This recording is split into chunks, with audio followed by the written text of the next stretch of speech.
I-topic yanamhlanje ithi never refried a person who tried to destroy you. Never refried a person who tried to destroy you.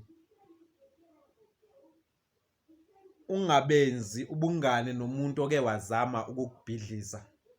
Ungabenzi ubungane nomuntu oke wazama ukukuchitha. Ungabenzi ubungane nomuntu oke wazama ukukucikela phansi. Ungabuyisani ubungane nomuntu oke wangakufuni. Ningizwe kahle, angisho ukuthi don't forgive a person who tried to destroy you. Angisho ukuthi don't forgive a person umuntu oke wazama ukukucikela phansi. Kodwa engikushoyo ukuthi ungabuyisi ubungane.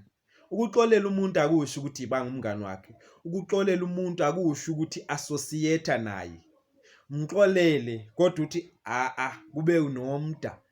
Ubungane bethu noba ukusebenzisana kwethu sokuyophelela la. Ngoba ama chances ukuthi umuntu oke wakuzwisa ubuhlungu, umuntu oke wazama ukukuchitha aphinda kwenze higher than ukuthi aphinda be right. So if you want to protect yourself and that person, never try to refriend that person. Ngiyazi ukuthi iqiniso leli liyababa, kodwa eqinisweni ukuthini abanye bakuma relationship waqabana nomuntu bahlukana, usefuna ukubuyisana naloyana umuntu. It is higher chances ukuthi loyana umuntu ayiphindi into ake ayenza. They are very high ama chances ukuthi loyana umuntu urefrienda naye nje ekugcineni uyophinda ekugile ngendlela akugila ngayo before.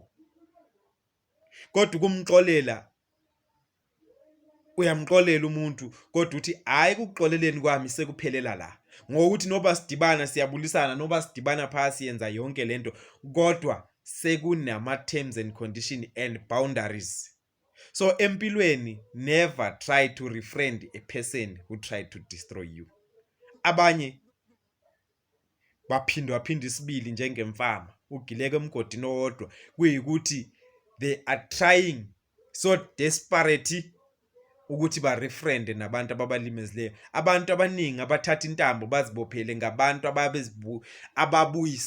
ababuyisele ubungane nabantu ababalimazayo. Bethi mhlawumbe laba bantu sebebuyile because maye ejinga umuntu uzokuxelela ukuthi mina sengitshintshile sengiyinto ekanje nakanje nakanje nakanje nakanje nakanje nakanje. But remember that person tried to destroy you once before and there are highly chances ukuthi aphinde. So my advice to you, never try to befriend that person oke wazama ukukulimaza, oke wazama ukukudestroya, okumoshela izinto zakho, kumoshela amaphepha akho, kumoshele ini. Loyana umuntu respect ispace sakhe, respect abantu associate nabo.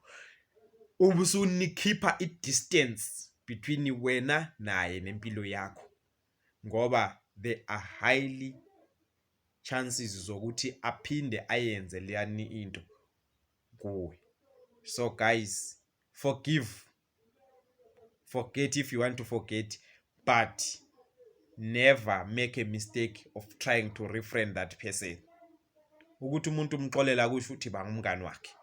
Ukuthi umuntu umxolela kusho ukuthi phila naye. Ukuthi umuntu umxolela kusho ukuthi phindani lenze nani kwenza. You can forgive a person and give them their space. Ngathi lesson yet today, Ungabenzi, the poetry, the motivator, the preacher. Subscribe to my channel, Ungabenzi. Please support it. Thank you.